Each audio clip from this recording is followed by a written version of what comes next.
እናመሰግናለን ክብርት አዳነች አቤቤ ከንቲባ አዳነች አቤቤና የከተማ አስተዳደሩ ከፍተኛ አመራሮች ዛሬ የኤቨን እናትን በማግኘት አጽናንተዋል። እንኳን ደስ ያላችሁ ፍሬ ያፈራ ነው ጩኸታችን። ልጇን በግፍ ተነጥቃ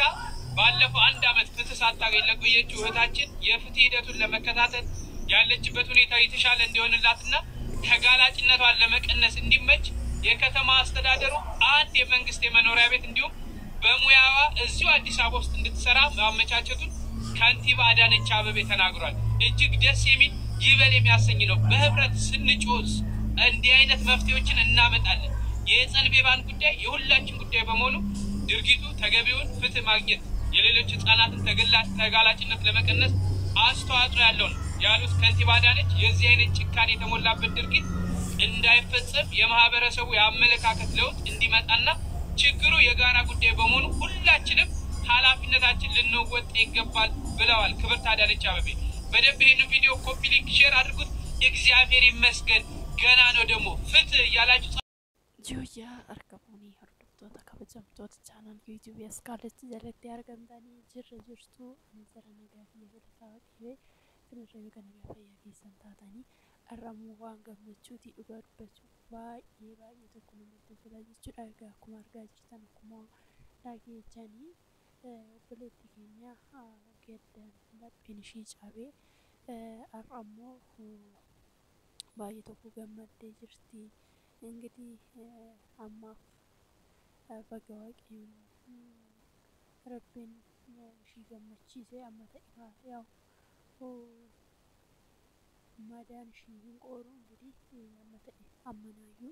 ወቀቹን ዋን ጉዳዳ ረክኛ ዋባየቱን መጥደጋምታ እንግዲህ አዳነች አቤቤ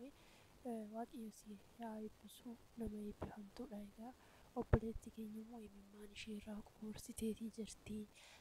መና አባሰዲ ያርገቴቲ ጅርቲ እንግዲህ ኮንጋ በገመደ ስንት ኦፕሬቲንግ እንግዲህ አዳነች ካንቲባ መጋራ እኔ አዳነች አቤቤ አከነመቲ ዴፎፊ ዱባርቶታ ጀቹን አነከንቲ እንግዲህ ነማነማ ያዱ አሃዳ ሳባ አዳ ነማ ሁንዱማቲ ሸኒ እንግዲህ ዋቂሺ ዳፊያ ከኑ ማሽራ ቆርሲቴ ለብሺ ከን እንጀዴ ባይስቴፊ ማለፊ ረክነ ጀቴ ከስሙስሙ ረክነ ጀኒ ማልጀኒ ገደስ አኒ ወዲት ባየተ ሽኑ አባቴን ደምቶ እንግዲህ አማፍሞ የማሽራ ቆርሲቴ ጅርቲ ይገኛ ይነው ሁንዳ ቃሺ ቀቀቤ አርጊቴ አጌሰፊ ገድነው ሁንዱማ ዋቃ ወጅኒን ዋቃ ከዳቹንስ ፉዩ ዋን ጉዳዳ እና ከናኑዩ ጀቹዳ ዋን ጉዳዳ ከናዩ አርገቹኒ የሚማሽ ለፋምቦኒ ኪኑ አርገቴቲ ጅርቲ እንግዲህ ዋን ጋር ከናዩ ጀቹ ዋን ጋር አመጣ ለፔሺ እንዴ አቢ እሺ ለፔንሺ gedda waan guutamteedha waan taate amma ta'e kanaan hin boqotti jedheetan yaada sammuu ishii itti deebi'eetan yaada ilmoo dhabuu jechuun egaa hin ulfaata waan ta'eefi kana isiniin jedha obboloota kiyyaa kana simbiraan ga'uun dhufee wanta haarinsuu jiraate simbiraan egaa warreen jiru kana faaraa ta'an sheertaan gochuu hin dagatinaa isiniin jechuun jaalladha soo akkas fakkaataa wanta haaran kanaadha እንግዲህ iyyi nama hundaa boo'ichi nama hundaa ishee qaqqabee እንግዲህ misgaanaan kan rabbiiti arginu as geejjee magaalaa Finfinnee keessa mana kennitee fi hojiillee akka kennituuf waadaa galteefii jirti እንግዲህ isheen duraayyuu bakka kana osoo argattee mucayyoo isheetu hin dhabdu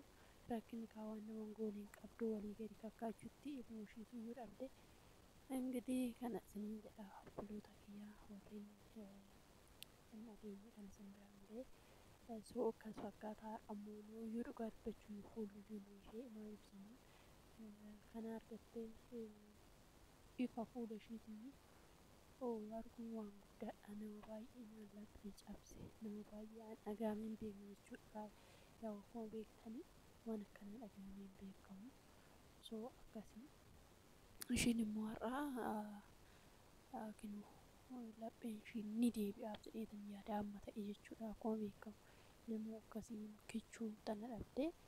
soo lapheen namaa dhiisatoo sammuu namaatu dhaabbatteetu yoo an deemtu isheen nama jabduu dhugaa nama cimtuudha namni tokko dhaabittuu jiraata jedheetoon yaadne soo isheen immoo jabduudha dhugaa dubbachuu manaa falmachuu ammanaa dubbachuun ammanaa dhaabbattee deemchi dubartii jabduudha waan taateefidha naa kana isin jechuu dhufe soo akkasii baga maddanii baga isin gammachiisee warreen gaddaa turtanii kinuu imimmaan nama hundaa boo'ichi nama hundaa kana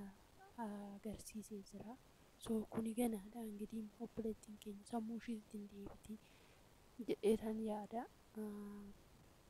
እንግዲህ waaqayyoon akkanumatti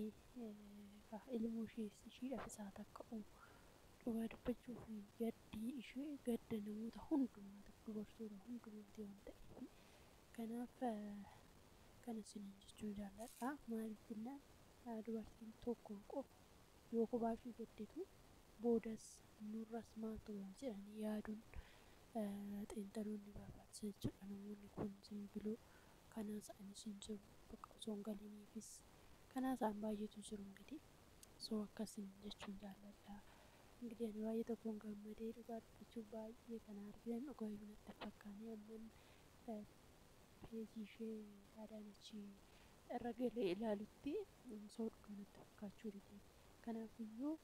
warreen immoo mucattii barreeffamaan irree dhugaa dubbachuu qeeqaa turanii ijoolleen akkas tiktook ittiin guddifachuu qeeqaa turanii qabamanii akkaataa dhukee kaasan hojjetanitti fakkaatu warreen hin argine akkasitti jiru godhanii warreen ishumaayyuu qeeqan jechuudha osoo kana goonee baga warreen jedhan dhugaa dubbachuu fi baay'ee tokko waan nama gammachiisu namni tokko nama jajjabeessu jechuun nama tokko bakka bira dhaabbachuu jechuun waan guddaadha እንግዲህ odoo kophaa ishee taate isheen dhaabbatteetu iyyuu hin deemtu bira dhaabbachuun keessan waan guddaa bu'ee fi sagalee ta'uun namaaf bakka waan guddaadha jechuudha kunuunshuu kanaayyuu argamsiisuun kanaayyuu argattee laphee isheetti gammadee sammuu isheetti deebi'uu isheetu waan guddaadha እንግዲህ hin irraanfachuus waattu maal dagattiin